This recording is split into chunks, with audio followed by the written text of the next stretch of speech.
Olá, ministro. Obrigada por nos receber por essa conversa. Prazer enorme, Graciele, comentar os telespectadores, internautas. Estou à tua inteira disposição. Vamos aprofundar o debate. Ministro, eu gostaria de começar pedindo para o senhor explicar o panorama, né, desse setor no Brasil. Quantas pessoas, quantas empresas, né? E o que motivou a criação desse projeto?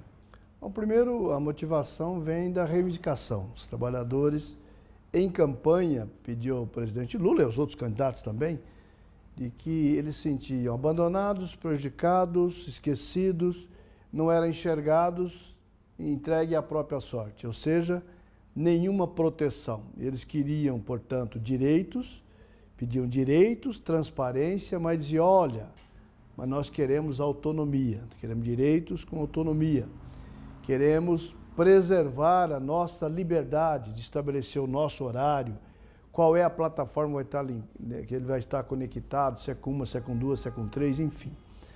E o projeto de lei seguiu à risca esta solicitação da categoria e a determinação do presidente Lula, que, olha, Marinho, busque dialogar com trabalhadores e empregadores. Então, em primeiro lugar, não é um PL, um projeto de lei do governo, puro e simples. O governo liderou, intermediou, provocou, organizou essa mesa que contou com lideranças de trabalhadores, liderança de empregadores, sob a coordenação do governo.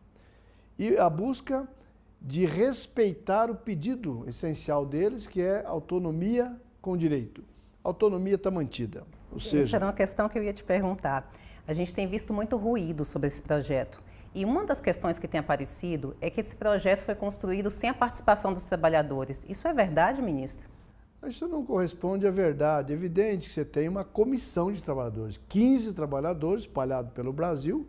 Eles, da forma que conseguiram se reunir em plenárias, escolheram 15 lideranças para participar, representando o conjunto de trabalhadores. O que aconteceu? O que aconteceu é o que está em voga no Brasil e no mundo, particularmente no Brasil, que você tem a turma da fofoca, da mentira, da fake news, que destrói as coisas boas, parecendo que as coisas boas são ruins e as coisas ruins parecem que são boas. É uma confusão danada que há que ser estudado esse momento no país, sociedade brasileira. Há uma contaminação e o que é verdade vira mentira e assim vai. Muito bem. O projeto de lei ela busca estabelecer direitos, ou seja, nós criamos o conceito de uma nova categoria de autônomos, porém com direitos. Autônomo para escolher a sua jornada, que hora que vai trabalhar. Então não é verdade que o PL torna mais rígido a sua jornada, sua maneira de trabalhar e de decidir. Quem decide é o motorista, a motorista. Você vai trabalhar de madrugada, você vai trabalhar depois das 8, você vai trabalhar depois do meio-dia, à tarde, à noite, você vai trabalhar domingo, se não vai, sábado, segunda, enfim. A única limitação que tem no projeto de lei é não poder trabalhar mais de 12 horas, dirigir mais de 12 horas por dia. Evidente, dirigir mais de 12 horas por dia vai criar uma estafa, vai colocar em risco o próprio profissional e o seu passageiro. Então, isso é a única restrição que tem. A partir daí, é você que decide, é o motorista que decide como ele vai. Portanto, ele pode recusar a corrida, como recusa hoje. É a sua determinação que vai efetivamente organizar a tua jornada. Quais direitos que traz? Bom, então, a autonomia está clara. Transparência, pediu também transparência. O projeto traz transparência. Ele traz transparência na obrigatoriedade, se aprovado a lei, evidentemente, das empresas ser obrigadas a entregar todo mês um extrato do teu trabalho. Quanto que você atendeu, quantas chamadas, quantas corridas, qual a tua remuneração, quanto que o passageiro pagou para a plataforma, quanto que ela reteve, para te dar um extrato no final do mês de transparência de qual a situação. Isso aqui é fundamental, especialmente para o futuro, né? Porque a lei também estabelece que que você tem garantias mínimas, conforme é o espírito de toda a lei de relações do trabalho. É garantia mínima, a partir daí você pode conquistar, através de mobilização, de negociação, de organização. Então, essas informações são fundamentais para você se mobilizar e pautar. Vai ter também uma mesa permanente a partir daí, que os teus representantes, junto com a empresa, vai de forma permanente dialogar sobre os problemas. É preciso de ponto de apoio? Tem outras reivindicações de relações de trabalho que é possível colocar. A remuneração, a partir desse extrato, ela corresponde ao teu esforço, ou eles podem remunerar mais do que a lei garante, porque a lei garante o mínimo. Garante o mínimo de remuneração, garante o mínimo de proteção à Previdência, garante o mínimo, ou seja, ela te garante os direitos básicos para você se proteger. Ela traz proteção previdenciária. Teve aquele motorista de São Paulo, que na colisão com aquele playboy do Porsche, de forma irresponsável, esse motorista de aplicativo veio a falecer. 3 filhos e a esposa. Não contribuiu com a Previdência. E aí? Não tem absolutamente nenhuma proteção para deixar. Então, a proteção é para isso. Aí diz, mas o governo quer arrecadar. O governo não quer arrecadar absolutamente nada. O que traz aqui é o que você pediu, proteção. Você vai contribuir, portanto, com a Previdência. Mas a gente não queria, a gente quer a proteção, mas não paga. Isso não existe. A Previdência é um sistema contributivo, é como um seguro. Se você paga o seguro, para o teu carro, a tua casa, você tem. Se você não paga, você não tem. A Previdência também funciona assim. Se você contribui com a Previdência, você tem a cobertura que a Previdência está nos seus estatutos. Você está participante, portanto, do regime geral previdenciário, você tem toda a cobertura.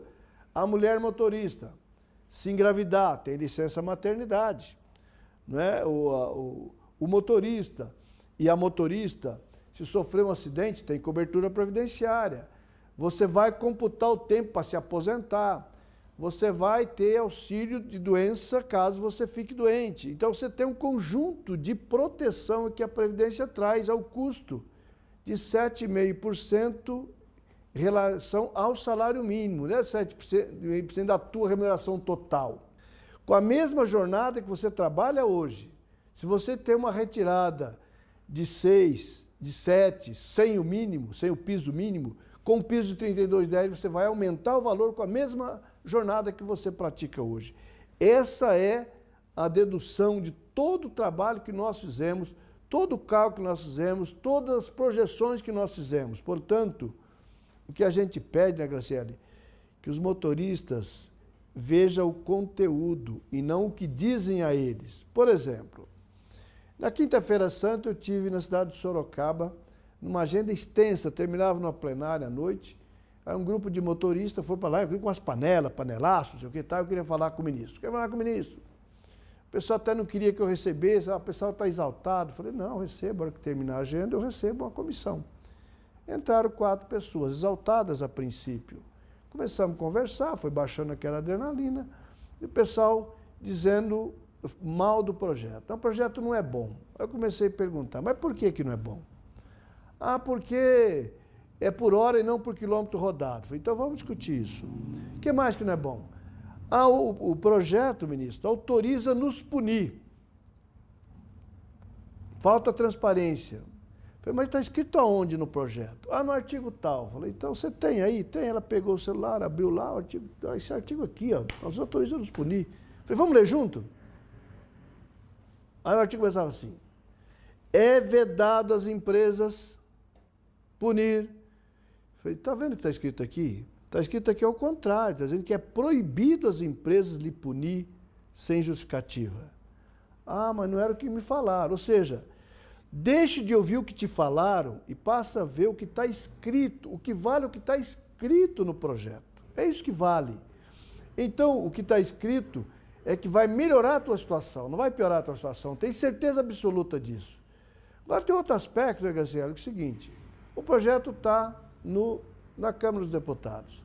A Câmara dos Deputados agora tem a tarefa de ouvir os motoristas, ouvir as empresas, ouvir a sociedade e aprovar ou não aprovar, mudar adaptar o que eventualmente tiver que adaptar.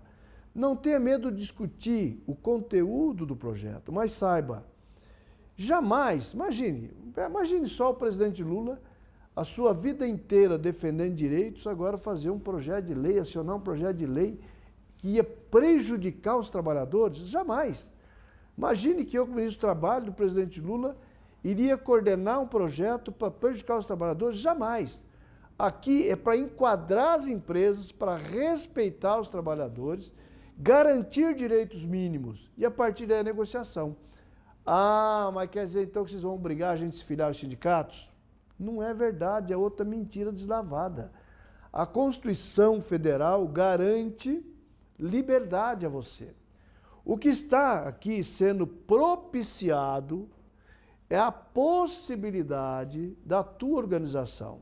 Você que decide se você vai ser sindicalizado ou não, se você vai ser filiado ao sindicato ou não, você que decide. Isso está garantido na Constituição. Então, deixa de ouvir as baboseiras que dizem a você: o projeto é ruim, vai te prejudicar, só ajuda o governo, só ajuda as empresas. Mentira. O projeto é para proteger a você, para ajudar a você. Ministro, vez por outra aparecem aí nas redes sociais insinuações de que essas empresas donas dos aplicativos vão deixar o Brasil se esse projeto causar um encarecimento dos custos. Isso tem sentido, ministro? Primeiro que é uma contradição. Uma hora que fala que o projeto é a favor das empresas, a hora que as empresas vão embora porque o projeto encarece demais a atividade. Tem que chegar à conclusão de qual é a narrativa, né, que querem passar. Então, essa turma que quer destruir, né, a possibilidade de uma proteção a você, está fazendo esse tipo de confusão. Agora, concretamente, a Uber, por que a Uber não vai embora? Sabe por quê? O Brasil é o país que mais pegou esse tipo de aplicativo. É o mercado número 1 da Uber. Então esquece, eles não vão embora. O que nós precisamos cuidar é para proteger você agora, motorista, para que você tenha direito. Enquadrar a Uber, enquadrar a 99, enquadrar as empresas de plataformas, desses quase 800 mil trabalhadores que trabalham com motoristas de aplicativos, para garantir o seu direito.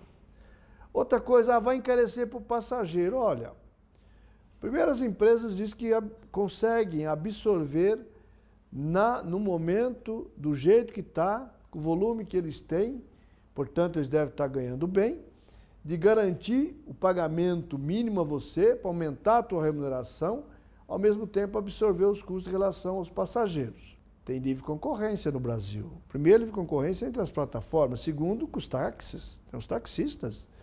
Então, se as empresas exagerar, esfolar o passageiro, vão perder, tá certo? Vão perder para a concorrência. Então, isso é um problema. Agora, nós não entramos no mérito do custo passageiro. O que nós entramos no mérito é que o motorista, o trabalhador, precisa de proteção. Precisa de proteção social, previdenciária, precisa de remuneração mínima, precisa ter, na sequência, aprovado o projeto de lei, discutir linha de crédito para que você possa adquirir o seu carro mais barato, ou seja, com benefício, como ter com os táxis, por exemplo. Tudo isso nós estamos discutindo, é aberto para discutir, avaliar, adaptar, mas se preocupe com você, que isso que é o mais importa, é você acreditar no teu potencial como profissional e que você merece ser protegido pela lei do nosso país. Hoje você está totalmente desprotegido, como é o caso desse rapaz que, lamentavelmente, veio a falecer em São Paulo. Mas se você, por exemplo, pega uma dengue, fica 10 dias sem trabalhar, você fica sem remuneração? Se você bate uma colisão, você fica sem proteção, ou seja, é preciso que você tenha uma proteção social e a Previdência exatamente para isto. É por isso a tua contribuição. Não é para resolver o problema da Previdência. A tua contribuição não vai resolver o problema do déficit da Previdência. É o problema do Tesouro Nacional, que dá o suporte e tal para o que tem de déficit da Previdência. Não é a tua contribuição que vai resolver isso. Esquece. Não entre nessa conversa fiada. Isso aqui é único e exclusivo para proteger você. Um motorista de aplicativo até me disse semana passada que é contra o projeto de lei, porque com o projeto ele vai perder autonomia. Esse medo tem sentido? É outra mentira que você está comprando. Leia o projeto, você vai ver que você não perde a tua autonomia. o que está dito como você pediu ao presidente Lula em campanha. Você queria direitos com autonomia e a autonomia está garantida. Disse aqui e vou reafirmar. Você que vai determinar a tua jornada. Você perdeu a tua autonomia aonde? Você que vai definir para quem você trabalha. Você perdeu a tua autonomia aonde?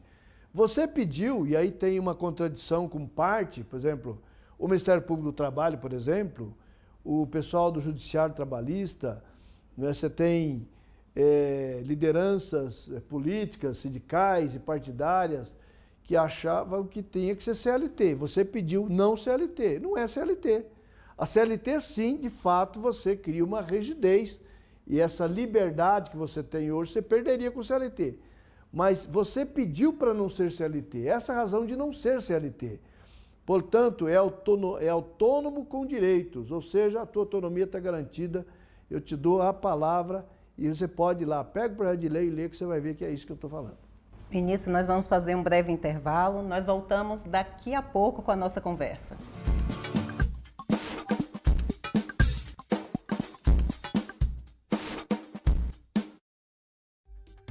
Boletins diários com os principais destaques das atividades do Poder Executivo. Gov Informa. De segunda a sexta, você acompanha aqui no canal Gov. Brasil unido contra a dengue. Fique atento aos sintomas da dengue. Em caso de febre alta, dores de cabeça e articulações, manchas vermelhas e coceira na pele, procure uma unidade de saúde.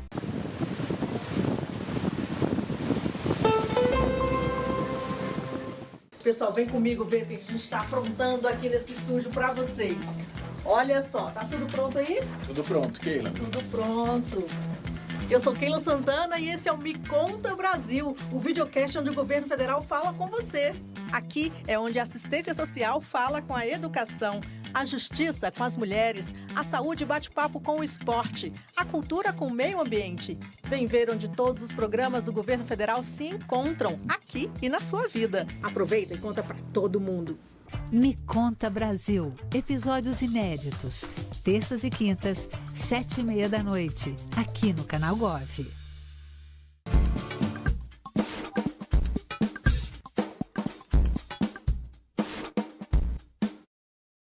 O Brasil em Pauta está de volta e a conversa hoje é com o ministro do Trabalho e Emprego, Luiz Marinho. Nós focamos bastante aí no primeiro bloco no projeto de lei dos aplicativos, mas, ministro, o mundo do trabalho está cada vez mais tecnológico, né? E o Ministério oferece um curso através da Escola do Trabalhador 4.0. Conta pra gente como é que funciona essa escola e quem tem direito, como é que se pode ter acesso? Olha, isso é uma ferramenta à distância com a Microsoft, a parceria com a Microsoft, mas eu convido também prefeitos, empresas que queiram aderir à parceria. Você também pode depois assinar o certificado de aprendizagem dessas pessoas, especialmente a juventude, mas não somente a juventude, e qualquer faixa etária pode participar desse processo. E, a princípio, você pode fazer da sua casa, à distância. Você se inscreveu, você ganha um pacote Office para poder participar, enfim. São em trilhas, 7 trilhas, 134 cursos ao todo, do letramento, ou seja, da alfabetização digital até a programação, enfim, é um curso bastante amplo. Quem fez diz que é de excelente qualidade, metodologia fantástica, enfim, garante a aprendizagem. É importante saber, inclusive, que há vagas abertas para isso. Se você formou, você tem a possibilidade de colocar no mercado de trabalho. Então, bem-vindo a esse processo aqui. Nós estamos inteiramente à disposição para criar essa oportunidade a você, a sua família, teus amigos, teus colegas, enfim. E quem quiser, eventualmente, ser parceiro, aí você pode ter, por exemplo, lá na sua cidade, um laboratório. Basta você oferecer os equipamentos e uma pessoa para ser monitor, que a Microsoft pode formar, inclusive, se seria a tua contribuição nesse processo. Mas cada um pode fazer da sua própria casa individualmente, inclusive a partir de um celular ou de um tablet ou do computador que você tenha. Nesse ano nós temos no Brasil um grande evento, que é o G20. O senhor lidera o grupo de trabalho e emprego, né, que está discutindo igualdade de gênero no mundo do trabalho. o governo tem feito um grande esforço, né, para falar desse tema, para falar de diversidade e para tirar esse tema do papel, não é mesmo? É fundamental que a sociedade acompanhe a evolução, não só tecnológica, mas costumes.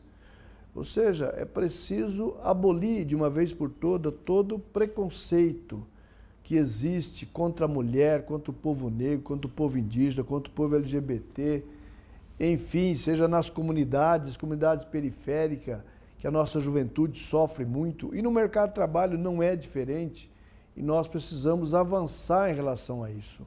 Abolir o trabalho análogo à escravidão, exploração de mão de obra infantil, implantar de vez para valer a igualdade, a equidade, enfim, que a mulher possa, na mesma função, ganhar exatamente igual ao homem, não tem justificativa, porque uma remuneração diferente, porque a mulher, quais as razões da mulher ganhar menos que o homem, você tem a mesma capacidade, a mesma capacitação, a mesma qualificação, a mesma produtividade, enfim, você tem um conjunto aí de valores que, equivocados na sociedade, nos mundos corporativos, vem diminuindo, a bem da verdade, é importante registrar isso, porque a sociedade vem evoluindo bastante, mas nós precisamos acelerar esse processo para, de uma vez por todas, virar essa página do preconceito no mercado de trabalho.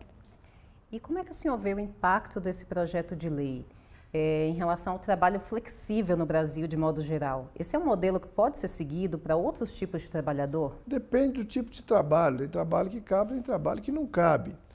É preciso que a gente valorize a relação de trabalho no Brasil. Porque o trabalho, se você tem um trabalho regular, que você tem uma boa remuneração, você tem a política de valorização do salário mínimo, que é um balizador para propiciar que os contratos coletivos cresça, o salário de baixo para cima, para crescer a massa salarial, tudo isso ajuda a gerar empregos lá na ponta. Agora, em especial, esse projeto em aprovado, eu creio que ele vai motivar outros debates, por exemplo, os motociclistas, que também precisam de proteção.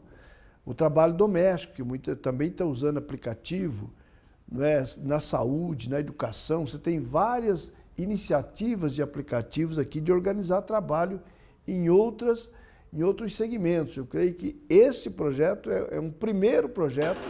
Em dando certo, seguramente ele vai influenciar que outros também possam ser realizados. O mundo do trabalho está mudando. Como é que o Ministério está se planejando para lidar com esse novo mundo do trabalho? Nós estamos aqui sempre estudando, trabalhando, os especialistas pensando nisso. A academia tem muito a contribuir, o DIES, enfim, vários institutos que possam colaborar em pensar os desafios do mercado de trabalho. Mas ainda há muita coisa do passado, né, do século passado, como trabalho análogo à escravidão, que o Ministério tem que lidar com isso, tem que lidar com a inteligência artificial. Eu creio que a sociedade precisa refletir muito sobre esse momento, especialmente com a chegada da inteligência artificial. Eu costumo dizer nos fóruns internacionais que o problema não é a evolução tecnológica, isso sempre é muito bem-vindo. O problema é quando essa evolução seja utilizada simplesmente para você concentrar ainda mais riqueza. Riqueza nas mãos de poucos, como o presidente Lula costuma dizer. Não falta riqueza no país, não falta riqueza global, não falta produção de alimento do país nem no global, para ter muita gente passando fome e necessidade. Falta distribuição de renda. Então, todo o debate sobre a evolução tecnológica, a introdução da inteligência artificial, é preciso ser pensada. Para quem e para quem? A serviço de quem? É a serviço de poucos e a serviço do conjunto da sociedade? Porque nós precisamos nos preocuparmos com isso. Por exemplo, os frentistas, os postos de gasolina, não tem tecnologia para ter eliminado essa categoria há 2 décadas ou mais. O Brasil fez uma opção de manter os frentistas, porque isso é uma forma de manter empregos. Por exemplo, então nós vamos em toda a profundidade na substituição das pessoas por tecnologia. Nós vamos na profundidade substituir as pessoas pela inteligência artificial? Ou nós vamos buscar um meio do caminho para regular esse processo? Nós vamos, por exemplo, tem gente, hoje mesmo na Câmara dos Deputados, tem deputado falando, eu sou liberal. Se é liberal, não precisa regular nada. Mas não regular nada, o que acontece com a vida das pessoas? Não é? É preciso garantir direitos, é preciso garantir proteção. Então, esse eu acho que é uma reflexão que a sociedade como um todo tem que fazer. Qual que é o maior desafio que o senhor vê nesse momento em regular o trabalho nesse cenário tecnológico? A mentira, as fake news, é a contaminação das narrativas. Ou seja, você pega uma coisa, ela é verde, fala, não, isso aqui não é verde, isso é branco. Isso é branco, isso é branco, isso é branco, e alguém passa a dizer que o verde não é mais verde, passou a ser branco. Essa contaminação da sociedade, esse ódio, essa raiva, essa coisa de você não observar, não escutar, não refletir e sair reproduzindo porque alguém disse. E disse da maneira mais desqualificada possível a partir das redes sociais. As redes sociais, uma ferramenta fantástica. As tecnologias são ferramentas fantásticas, mas é preciso observar se você está usando ela corretamente ou se você está usando ela para destruir reputação de pessoas, destruir verdades. Então é preciso tomar muito cuidado com isso. Esse é o principal desafio. O maior desafio para o PL dos aplicativos são as fake news? Certamente. Então vamos encerrar falando de emprego, né? Os dados do CAGED vêm mostrando o crescimento do emprego mês a mês. O que o brasileiro pode esperar para o restante desse ano aí, ministro? Olha, ano passado tivemos um saldo de 1,5 milhão de empregos formais no Brasil, um estoque de 46 milhões.